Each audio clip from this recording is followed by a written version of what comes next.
Chapter 10. The Ratcrap Kiss. Dark found it brighter outside the rat than it had been previous nights. It was getting to dawn. He hurried up the fields, back to the deserted house. He stopped in the front garden, confused.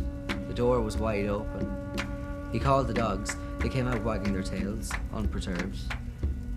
There could not be any visitor in the house.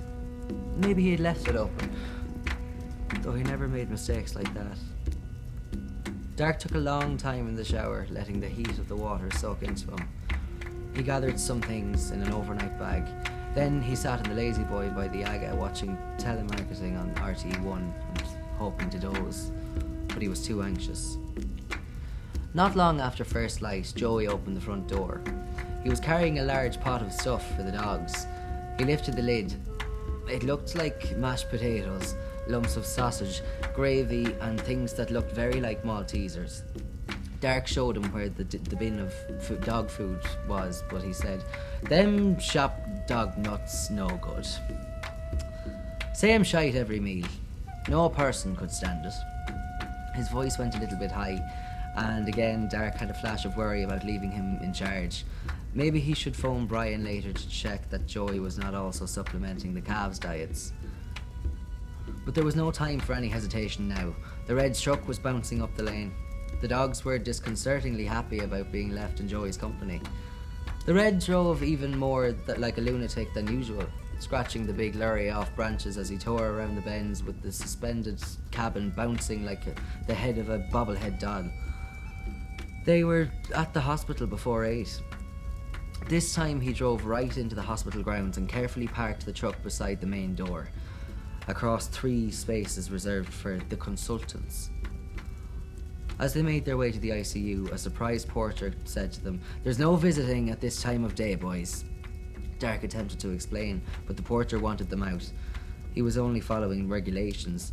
"All right there, officer," said the Red, a tense note in his voice that made Dark nervous. "Don't worry about us now, and we won't be a bother in the world." "Not a bother, boss. Come on, Art."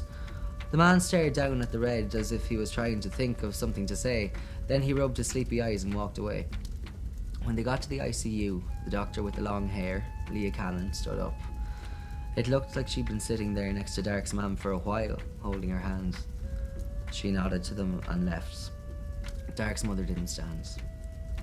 "He's gone into a coma now," she said softly. "At least the pain has stopped." Dark looked at the ghost in the bed with his mouth open and the long silent intermissions between breaths as if he was having to decide each time whether to go again. Now it was more important than ever to get Connie with the stuff. Not because Dark had any faith that it would work, but because it was something else to do before he too finally inhaled the heavy, hushed air of premature morning. In all this time, Dark hadn't worked out any of the details. First, how he would get near Connie with the staff coming in and going, and more particularly with his mother glued to the bedside. Secondly, what on earth was he to do with the foul concoction? He had thought maybe Connie would know, but there was not much point in asking him anything now. The Red answered the first part. A completely different person than had just spoken so rudely to the porter now took his mother's hand and said, "Helen, come with me. I'm taking you down to the canteen for coffee and some breakfast." "I can't," she said. "You have to," he said. "Come." Too exhausted to argue, she stood up and went out the door with the miniature man. He turned and nodded to Dark as he went. Dark couldn't begin to guess what the Red knew or thought he knew. But there was no time for thinking anything. Dark got back into doing mode. He rushed to shut the door. He went under the tent and put his hand on Connie's, which was hanging out the side. He said, "Con, Uncle, I have no idea in the world what I should be thinking anymore. I've lost it completely, but I swore to myself that I would complete your mission. All the McLean has is his word. I don't see any point in just rubbing it on your chest or somewhere, and I can't bring myself to put the stuff into your mouth in case I poison you outright, so here's what I'm going to do." Dark reached into his inner pocket of his parka jacket. He found the After Eight tin and pulled it out. He opened it, and with the built-up gas that was released, he had to swallow back a heave. It smelt infinitely worse than what he had remembered putting in. He put his hand in. There was no time for anything else. He took a big scoop in his cupped hand. The texture seemed smoother and the colour browner now. He couldn't fathom it. He remembered the open door at home. He hesitated. Had the materials reacted or had somebody interfered? But this was the only chance there was. This way, you can inhale it through your mouth and nose. Come on now, keep breathing, he said. And that was how Arthur McLean came to smear Ratcrap into the hair and around the lips of his dying uncle. A cold wave came over his body as he saw himself do it. Dark heard the door of the room open just as he was putting the lid back on the After Eights tin. Jesus Christ, what do you think you're at in there? Said the elderly ward sister. Come out from under that tent this minute. Who are you and what are you at? I'm his nephew, said Dark, trying to think and putting his filthy hand in his pocket as he came out of the oxygen tent. I just wanted to give him a kiss. Oh dear, her tone changed. God love you. Well, I won't tell anyone.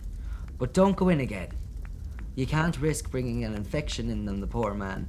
God knows he's already in trouble enough. Okay, sister, said Dark. Merciful hour, she said, sniffing the air. What is that smell?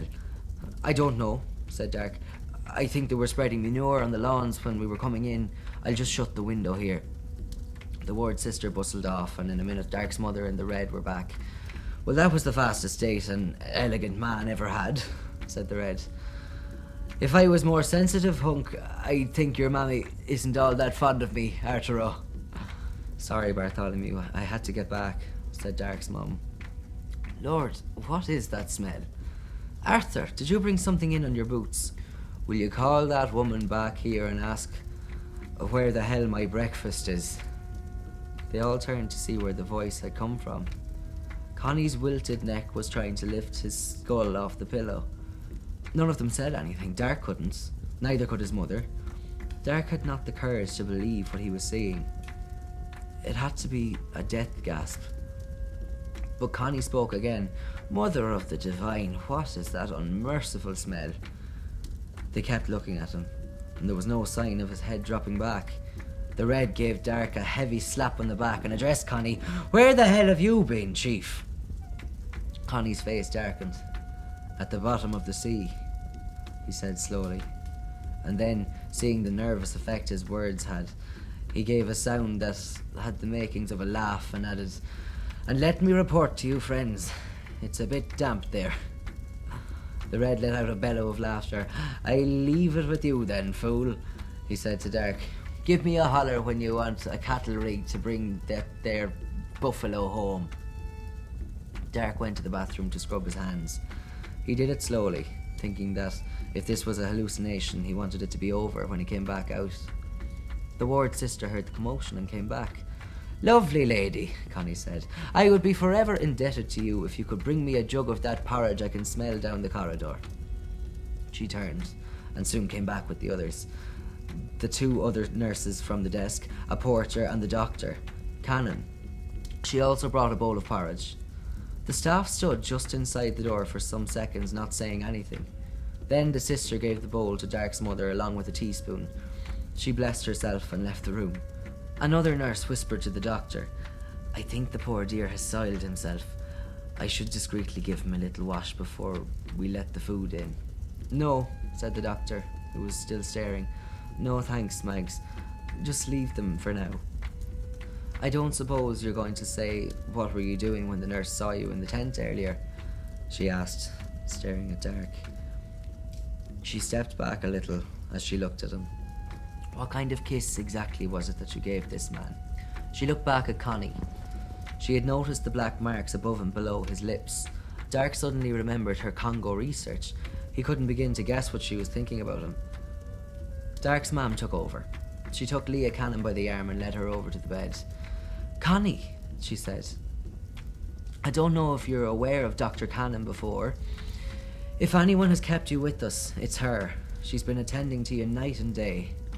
The staff left the room to allow Dark's mum get on with spooning porridge into Connie. By late afternoon, Dark was starting to allow himself to think that the recovery was going to hold, and that he wasn't going to need to put any more of the paste on to keep it going. Gaunt though he was, Connie was already back and talking loud and trying to laugh. Then suddenly he went quiet. Dark looked at him, alarmed. He was staring straight in front of him and his eyes were not moving. After some long seconds his lips moved again and he spoke quietly. He'd been collecting words. He had never been good with saying serious things. Dark had forgotten the awkward pauses that preceded them. Dark was not good at hearing serious speeches either, so when Connie cleared his throat, Dark slid towards the bathroom, but Connie called him, Dark and Helen, to come to him. They stood close at either side of his bed. He lifted his hands for them to take hold of one each and said uncomfortably, "While my voice was stopped up, there was something I kept wishing I could live to say. It pained me more than anything that I might go without saying it. So, I will say it now, whether it embarrasses you or not. That man who left us 4 years ago was loved by each of us in different ways. Ways in which none of us will ever love anyone else. But my own heart started to mend the day the two of you came up to kill. So, there you have it. And now I want us to mind each other well from here on." Dark was a bit embarrassed. His mum didn't seem to be at all. She let a little time pass before she dried her face and went to the bathroom. Connie nodded at Dark. He said, "Well done there." Dark thought it best to wait a few days to tell him how little faith he had in the Lanmarie and Noblady and their potions. How unsure he still was about what had actually happened. But for now he said, "Well, I hope you don't let them wash that Ratcrap off you too quick. You know a horse got shot for that." Ratcrap! The colour that had started to return to Connie's cheeks gave way to yellowness. He had a wild terror of rats. "Which of them told you to do that?" Dark didn't answer. "Please, get me some of those wipes," said Connie. "It's what the bird and the stoat told me," said Dark. "Won't that remove the cure?" "Not at all," said Connie. "The one of them is a liar and the other a prankster. It was something else that you picked up on your travels. Their only job was to guide you on the journey." "What else?" said Dark. "In truth," said Connie, "I don't know. Maybe something on you." "What have you in those pockets?" Dark would not tell him. "More likely, though," said Connie. "It's something inside you now." As he cleaned his face, he said, "And what's this about a horse?" "Well, in fairness, Salty wasn't trying to kill the horse," said Dark with a grin. "Brilliant," said Connie. "Fantastic." "What do you mean?" said Dark indignantly. "What's so brilliant? It was me he was trying to hit." I know. "So much for the Dunbeacon stones that you used to say were supposed to be protecting us. Where were they that day?" "Where were they when you got sick?" said Dark. "Protecting you, Art," he said, "not me. Think about it, Art. You're not exactly small. Yet a man who was able to shoot a red squirrel through the head from 300 metres couldn't even get a bullet to go near you. When that shot went astray, he must have realised. You can't imagine how much that will have rattled him.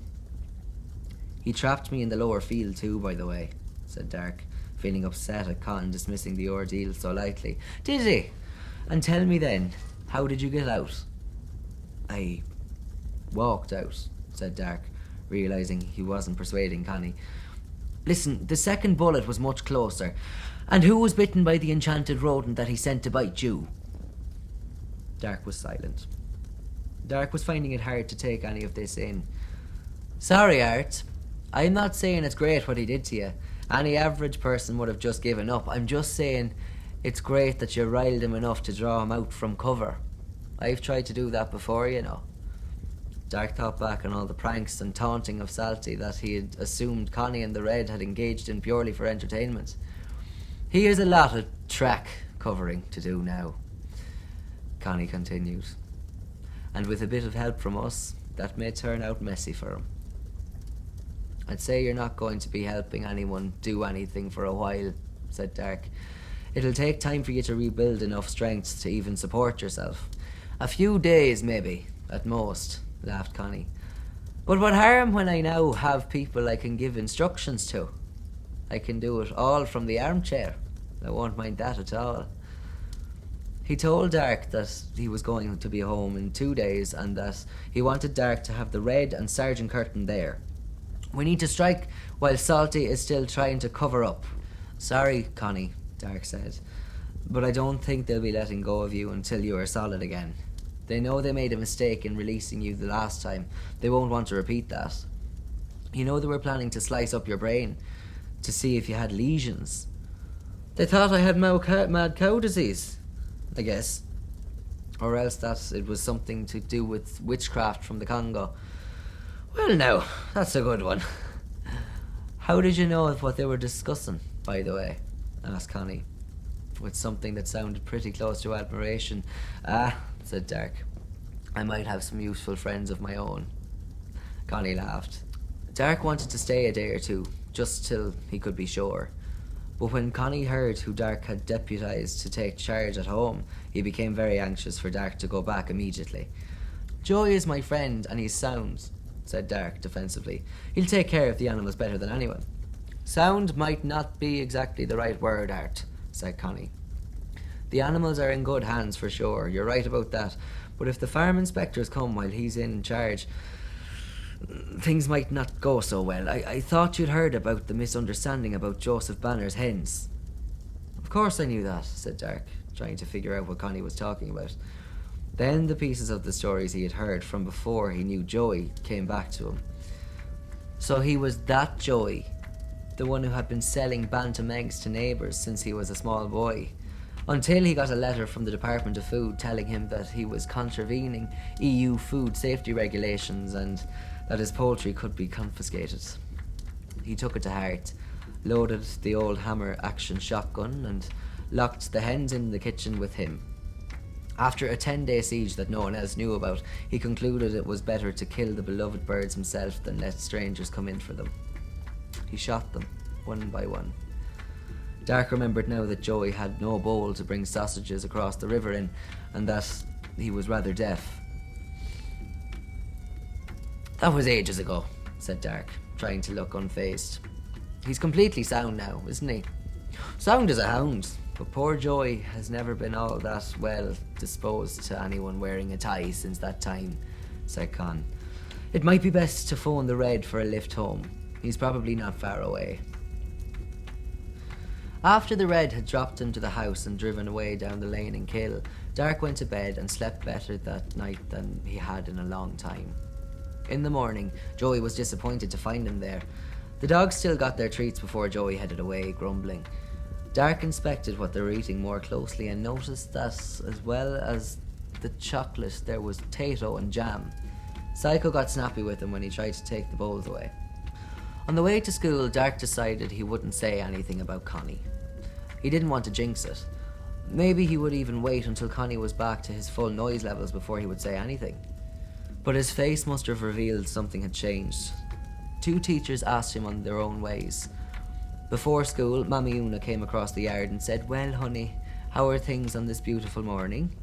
Later, Buzzcock called him back after class and said, "Well, McLean, you look like you finally had some rest. What news?" To both of them, he just said, "Maybe a little better, thanks." At break time, Kevin left Kira's side to cross the grounds towards Dark. "How are things?" he said. To his own surprise, he found himself putting his hand on Kevin's shoulder and looking in his eyes. He said this, "Kevin, I just want to say, regardless of anything else, I won't forget. When I was in a deep hole, you went out of your way to help me. I won't ever forget that. I am in debt to you, and I will honour that bond at any time you wish." "What the hey, dude?" said Kevin. "Bonds and honour? You seriously need to get off those RPG games, Arthur." "I'm just saying, whatever words you want to put it in," said Dark. "Anyway, what the heck do you mean, regardless of anything?" said Kevin. "What have I done to deserve that?" Dark said nothing. He just put his hands in his pockets and kicked some pebbles, feeling a bit embarrassed. He'd not intended to put any qualifications on what he wanted his friend to know. He had been determined not to let the other feelings tarnish it. "Listen," said Kevin, tired of waiting for an answer. "Look at here, will you come over with me?"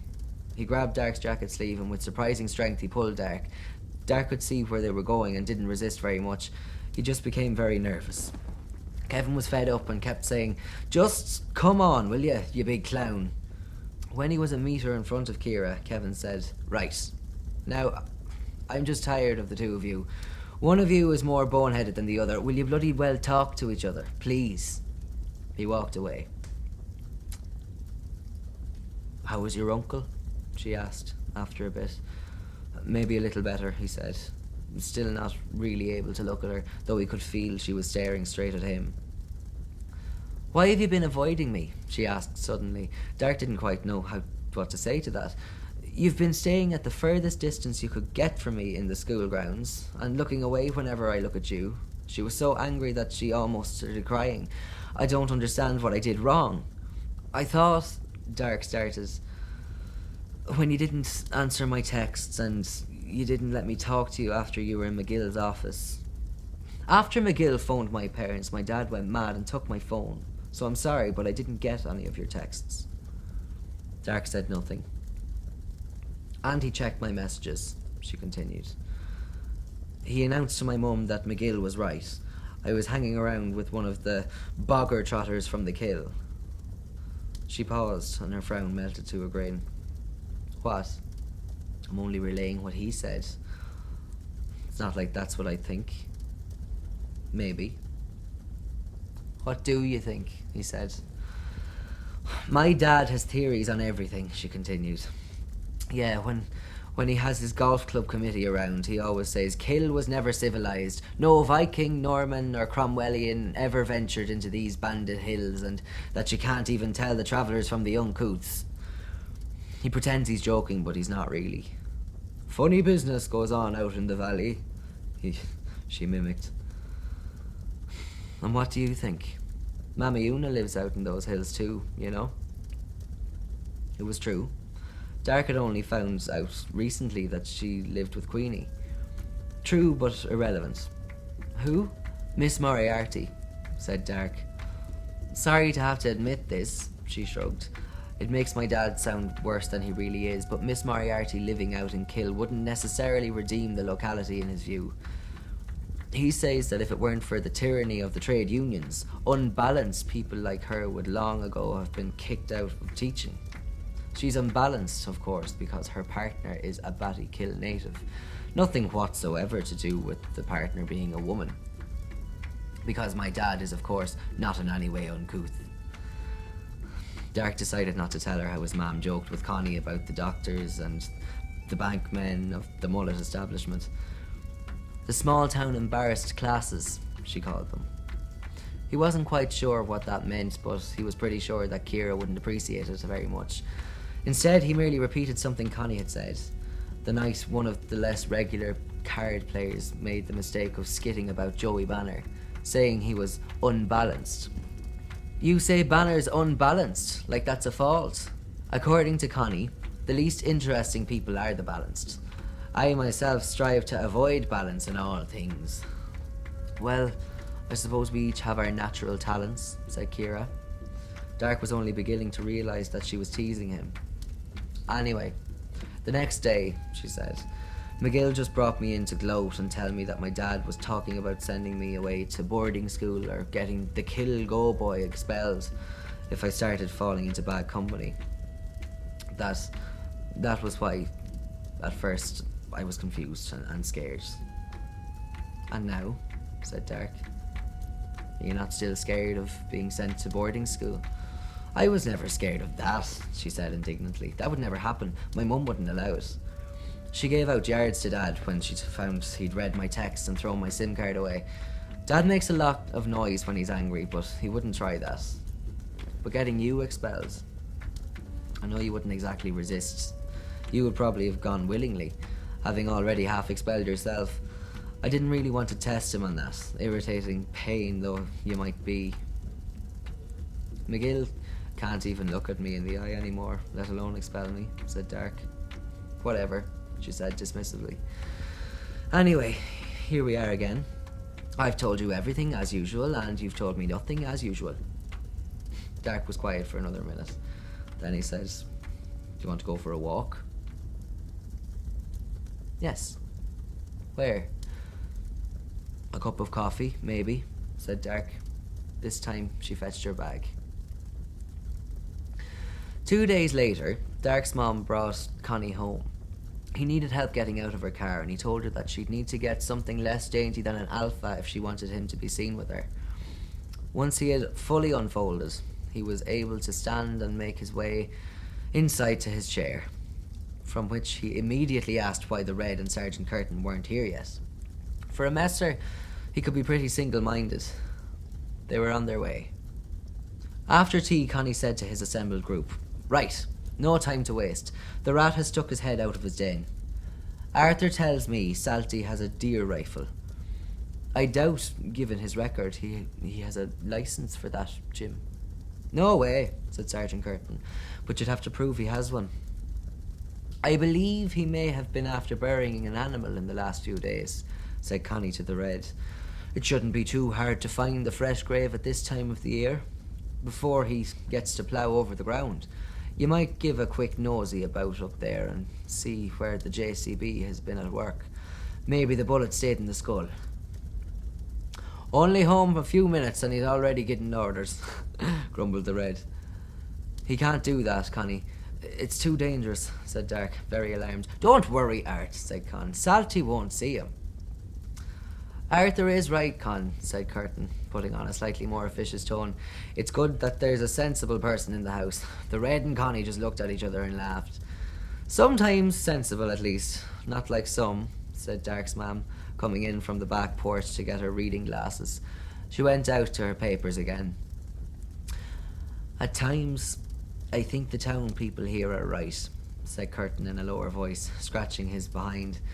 "There's a little madness flows along the banks of the Round River.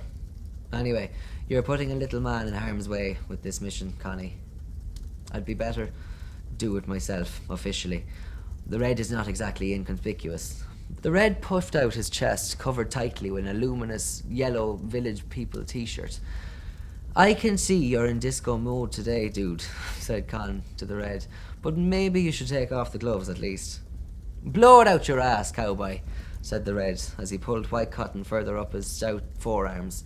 Much as he resented Connie telling him to go, he was also not going to be told by anyone else that he could not go. The Red was out the door before they had anything more to say to him, and soon they could see him diving into the far ditch of the back field. Con reassured Curtin, "Don't worry, the Scot is only seen when he wishes to be. Just shut the door, would you? His people are great ones for the opening doors and no good for shutting them." Curtin looked very confused. Con winked at Dark, as though Dark should understand. Dark didn't know who the Red's people might be, but he remembered the open door. Dark and Connie raided the medicinal supply of Red Bull and biscuits while they waited. Curtin made himself coffee. "Another thing I want to know," said Dark. "Why did Salty never charge me for destroying the shop?" "Destroying?" said Connie. "I thought you said you just crumpled a leaf of some sort." "Whatever," said Dark, slightly embarrassed. "But wouldn't pressing charges have been the obvious thing for him?" "That I can't figure," said Connie. "It's not like the man is shy about the law." "He had a slight problem there," said Curtin. "A strange thing happened in the evening of the break-in. Salty came in with Hogg to demand your arrest, but Hogg was not on good form. He was looking nervous and had bruises and welts around his head. Before he could sign his statement, one Dan Kelly caught up with them. He walked into the charge room behind them, waving his tawny little walking stick. Without a word, Hogg bolted, hightailed it out of the station. All became clear. Dark now remembered the moustached man on the pavement. "When Salty persisted with the charges," continued Curtin, "Kelly stepped up and said it was him who did it. 'Indeed and I did,' he shouted. 'It was me who broke every bottle in the shelf in the place, and the security cameras too. And what's more, I'd do it again.' As proof, out of his satchel he pulled a fistful of broken glass, powders, tablets and leaves. Salty said, 'Fine, he didn't do it, but charge him anyway, the plague of a man,' and he walked out in a rage. Of course, he couldn't charge Dan Kelly. Poor man. Poor man has never been right since his son went mad on Salty's bath salts. And besides, despite the broken cameras in the shop, we had a clear footage of everything from the garage on the other side of the street. Dan only reached in to grab himself some evidence after the real culprit ran in full view of the street. Dark looked away. Curtin was on his third coffee when the Red returned with his gloves no longer white. They were torn and covered in a mix of black clay and stinking goo. He had burrowed into the fresh grave. He said to Curtin in a ridiculous accent, "There's the slug, Smokey." The autopsy revealed the victim had trauma to the lateral segment of the frontal cortex of the equine bone. I tried to resuscitate the victim, but it was no use. In medical parlance, the victim's brain is entirely banjaxed, and to tell the truth, the skin and eyes are not looking too curable either.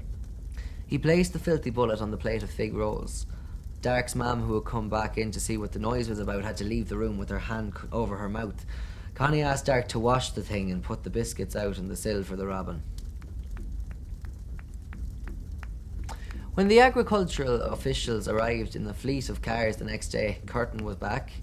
He met them at the door in full uniform and told them he couldn't allow them in, that there was a suspicion of a rare African disease on the premises. They could confirm it with Dr. Cannon at the university hospital, but they were asked to keep it under wraps for now, so as not to cause undue alarm. They didn't need any persuading, but if they had, the sight of Connie staggering to the door looking like some kind of Ebola-eaten giant would certainly have done it. He greeted them warmly, with his hand extended, but they were already getting into their cars. He shouted after them that he couldn't help them out on this occasion, but told them that they might want to make a call at the neighbour's place. He was very troubled that the man who was burying fallen animals against all regulations. He relayed the Red's precise instructions as to where they could find Millie. Jim Curtin took the bullet away with him. It needed no effort to persuade the district judge to issue search warrants for all Salty's premises. Apparently she had been looking for an excuse, not pleased with the persistence of a herbal shop on her turf. When Curtin arrived at Greystone Manor with a team from Dublin, Trevor Salty was absent, departed suddenly to attend to business in Hungary. "He's not going to stay away, is he?" Dark said to Connie one humid July evening. They were in the kitchen, finishing the banana bread that his mum had taken out of the oven only an hour before. She had gone to town to get snacks and sparkling wine. She was arranging a delayed surprise party for Connie's recovery. She had waited even longer than Dark to fully believe in it. The Red, Curtin, the neighbours and other old friends would soon be there. The Red was bringing his mother's melodeon, and Queenie had promised to sing some of the strange old songs that she had learned from an ancient travelling woman. Old keening airs that the Kill Hills, which Dark's mum thought haunting. Dark was planning to be in his room with his Skype headphones firmly in place by the time they first arrived. Always Sandy the Englishman, with the walrus moustache. Even after all his New Age traveller years, he was still more punctual than anyone from West Cork. "Maybe not, Art," said Connie, rooting in the freezer for more ice cream. "But why would we let that gnaw into our good days?" "I know. Worry is not obligatory, and all that," said Dark. "Right," said Connie, laughing. Dark looked out the window and saw Sandy's Morris Minor approaching. He would soon be stretching out on his mat in front of the Aga with a mug of hot chocolate made by Connie. Dark went to his room. He had his daily call coming up. He was now agreeing with Kevin about their connection being too laggy. Her lips would move half a second out of sync with her words, but neither of them would suggest leaving the video off. He had prepared lots of things to talk about tonight, in case nervousness made him go back to being quiet. He was nervous because she was coming tomorrow to spend the afternoon. She and Kevin. They had agreed to come here to start the band. Now he was starting to think that maybe Kevin had been right. Taking her out here and letting her see how he lived and letting her meet Connie might have been a bad move. At 2 o'clock the next afternoon, the black BMW inched its way disapprovingly along the potholed lane. Kevin's dad was bringing both of them. He did not stop to chat. "Like, wow, dude," said Kevin when Dark turned the lights on in the barn. "Why didn't you show me this outfit when I was here before?" Dark ignored him. That was the best way with Kevin and his selective memory. Connie brought them a slab of coke to put in the bar fridge. He slapped Kevin on the back, shouting, "Hey, young Dowd, a good man. I knew you'd come back to us." When Dark introduced Kira, he didn't say anything terrible. He just smiled and quite politely said, "Welcome, little darling." He went to leave and then hesitated, glancing at the drum kit. Dark knew what he was thinking. He loved showing off his interpretation of Keith Moon's My Generation drum solo, but kindly he refrained. From the doorway, he said, "Helen says you're all to come in for her famous salmon quiche at 5. It's fairly gruesome, but don't say anything. There's pavlova after." So now they were doing something. Whatever that would be, Dark still hadn't mastered the drums. Kevin knew how to do some quite impressive things with his guitar, but he did them all too delicately, like he was working on one of his Java puzzles. And as for Kira, she claimed she was not able to sing so often that Dark was preparing himself for it to be true. She didn't care though. "Just letting you know," she said, "even if my singing chases the crows away, I'll be coming here every Saturday from now until you tell me not to." Dark did not foresee that happening. Kevin wanted to do some more practice on his own, so he said. He nodded disconcertingly as he told them to go for a walk. They went anyway. It was a dry day, and she said she didn't mind walking down the fields. Dark borrowed his mum's boots for her and took her to the bog and across it to the river. They went along the bank to his Fullocht Fian and sat in there comfortably, while he caught himself sounding like Connie with an elaborate explanation of how it had been used for cooking. At least he had the sense to talk in the past tense. After some time, a grey-blue bird flapped down on the opposite bank. She looked at them cuddled there, first with one eye, and then with the other. "That's strange," said Kira. I thought I heard that bird make... I don't know, something like kind of a disapproving sound." "Pay no attention, it's just the wind," said Dark, who thought it was more like a laughing sound. He pulled Kira's crocheted cap down over her ears. "Anyway, maybe it's time to get back." He would have liked to tell Moira Fada what he really thought of her and her lies, but he didn't want to give her any opening to resume her speech and terrify Kira. In his hurry to get away, he forgot his jacket. At the kitchen table, slowly chewing quiche, Kevin announced that he wanted to name the band the Uncouths. That was okay with Dark, but Kira was worried that her father might think it was making a joke of him. That night, the house was quiet, except for the rain pounding on the roof. It was heavier than he had ever heard. The house was warm, and it felt good to be inside on such a night. In his room, he was starting back into League of Heroes when Connie knocked and stuck his head in. Dark was slightly irritated. "Something for you, before I forget," said Connie, unzipping the inner pocket of his leather jacket. "Something to add to your collection of junk." I went back to the bog. Dark was amazed. Connie had clearly gone back to the coordinates where the spike had made a hollow sound, with nobody suspecting that he would be strong enough to be out digging anything. He had gone back alone and dug next to the buried Ogham stone. "Why did you need to go out on your own?" asked Dark. "With Salty away, there was nobody else to see us." "It's not just Salty who was interested," said Connie. It took a minute for this to sink in. "The Red?" Suddenly Dark was scrabbling through his brain, recalling all of the Red's jokes about not wanting to let Connie die while he was still owed him some favours, trying to think whether he had given him any information on response to his casual questions shouted over Bee Gees music on trips to Cork. "But I thought he was your friend." "Ah, he is," said Connie, laughing. "And of course there are some friends you can completely trust, but the Red man is not that kind. Nobody's perfect." The thing that Connie put in Dark's hand was wrapped in newspaper. It felt no bigger than a saucer. It seemed a small thing for all this to have been about. "This was all you found in the chamber? The only possessions the man had stashed away after all?" "There was something else," said Connie, with the worried look of a parent warning about heroin. "A container of toxic things. Things you do not want to run your fingers over." "A bronze bucket?" asked Dark, remembering the goblins. "By the way, I trust you to never again go to the hiding place on your own, said Connie, not smiling now. Dark wondered how he knew. Especially not now with those things there. It is said that anyone who has ever held one of those stones becomes obsessed with the thoughts of getting more of them, and of the fancy things they can bring. Think of Trevor Salty and the madness of greed that swamps any decent impulse he ever might have had. There were many before him. Though there are some who are immune to the Blood Emerald, said Dark casually. He now knew what the red stone from his inner pocket was, and he knew what he was going to do with it. He was going to give it to Kira. He was certain she too would not be affected by it. Not that I have heard of. They affect anyone they touch, said Connie, looking very worried. How do you know about them?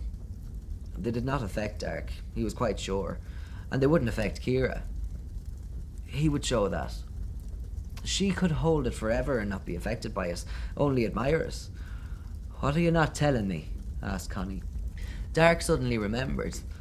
The jacket was still down at the river. He had to fetch it immediately. Yes, for the emerald. Connie obviously didn't know there was one missing from the bucket, so it could do no harm to keep it. But also he needed to retrieve his piece of the brown bowl. He had a place for it now. There was a velvet-lined cutlery box with old marbles in it. That was where he would keep the piece of the bowl, after he had cleaned it properly. He had to go now. I have to run out for a minute, he said. I left my jacket down the field.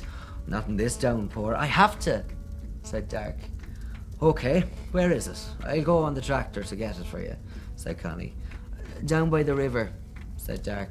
In the Fullocht. Ah, said Connie. Forget it then, my friend. Brian was just on the phone. The Brown River burst its banks an hour ago. Your coat is gone. Dark felt like a part of himself had been torn away. It'll be out in the Atlantic by morning, taking a ride on the Gulf Stream. Who knows where it'll end up, said Connie, laughing. But hey, what's the matter? Don't worry about that old coat. It has gotten too small anyway. We'll get you a new one tomorrow. Dark could not respond. He didn't have the bandwidth to try to think about any of this now. He prepared to put it in that bulging folder of his brain where he stored all the things he might try to figure out later. Or might just not bother ever reopening. He tore the newspaper wrapping from the saucer-shaped object that Connie had given him. As the business page from the Irish Times fell to the floor, he took seconds to realise what he had. He was, for an instant, back in the confusion. There in his hands was the bronze breastplate, the one that had been given by the woodcutter for Matha's black pony. Even in the tarnish, every detail was perfect. All around the edges was the numbingly intricate spiral engraving. In the middle of the plate was the relief of a great stallion rearing high. He didn't know what to say to Connie. They wouldn't talk again about these things, that he knew. Connie just looked at him and went back to the kitchen as the sound of a car crunched its way up the fresh gravel on the lane. Dark put the plate to warm inside his shirt as he turned to respond to the buzzing of Skype. Kira smiled at him with her green eyes and hair that was blacker than night. Dark lay awake long after the sounds of talking had disappeared from the front rooms. He waited for the sounds of silence after his mam and Connie had said goodnight loudly before they left the kitchen to creak across the boards to their rooms. In the silence, he thought he could hear merriment in the distance. The rain had stopped. Sounds travelled crystal clear in the freedom of night. He imagined he could smell the fire, though that was impossible from so far away. He sat up, and he thought he saw Etaine's face at the window. He opened it and climbed quietly out to cross the yard and stood in the back field. She wasn't there. He saw yellow eyes ambling across by the far hedge, stopping occasionally to look at him. He remembered Connie's words about the nighttime. There are those who believe that nighttime in this country was never conquered. Once the blanket of darkness falls, the Mactira and all the other old clans still own it and roam over it freely. Dark felt no fear of the wolves or of any of the other peoples. But the rat wasn't calling him. so he went back inside into his own home.